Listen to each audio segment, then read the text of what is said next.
না বাবা এটা না, সরাও সরাও সরাও সরাও সরাও যান যান যান তুললেন তুললেন যান যান ফুটপাতে কোনো কাজ হবে না ওঠেন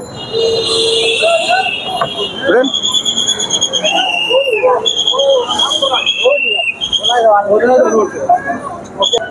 আমাদের মাননীয় পুলিশ কমিশনার মহোদয় এবং জেলা প্রশাসনের পক্ষ থেকে কঠোর অবস্থানে যাতে সিলেট শহরে ফুটপাতে কোনো হকার বসতে না পারে। হকার মুক্ত থাকলে সাধারণ জনগণ চলাচল তথা যানবাহন কোথাও কোনো বিঘ্ন ঘটবে না। এই কারণে জেলা প্রশাসন এবং পুলিশ প্রশাসনের পক্ষ থেকে এই উদ্যোগ। আজকে কয়টা থেকে শুরু হয়েছে? আজকে মূলত আমাদের 2টা থেকে অপারেশন শুরু হয়েছে। এখানে এই জেলা মিস্ট্রিকও আছেন সাথে, তারপরে আমরা পুলিশ বিভিন্ন টিমে বিভক্ত হইয়া সমস্ত শহরেই এই অভিযান পরিচালনা করা হয়েছে। মোটামুটি 7টা গ্রুপে আছে বর্তমানে, 7টা গ্রুপে। এছাড়াও থানাবাসী যেগুলো মোবাইল পার্টি আছে, সিরা পার্টি আছে, তারাও তদারকি করতেছে। অর্থাৎ কেউ বসে নেই। জায়গাগুলো যদি উল্লেখ করতে, জায়গা হচ্ছে চুয়ারটা আছে, আম্বরখানাতে আছে, তারপরে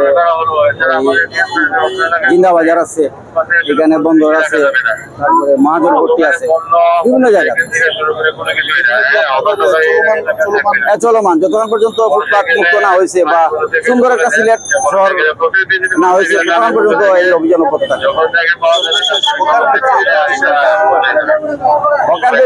উদ্দেশ্য বার্তা হচ্ছে সবাই আমরা নাগরিক সচেতন হইলে, সবাই যদি আমরা আইন মানি, তাইলে দেখা যায় সাধারণ মানুষ তথা সবাই এই সুবিধাটা বুক করবে।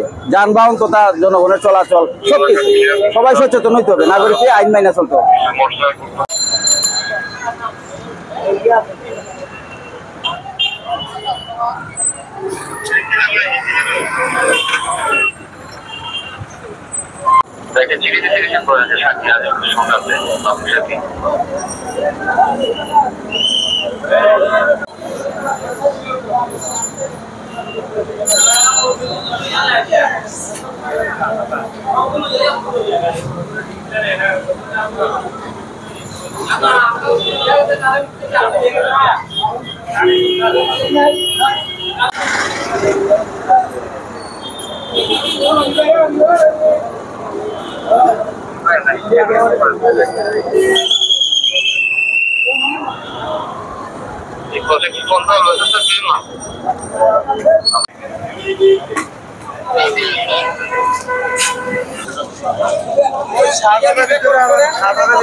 আপনি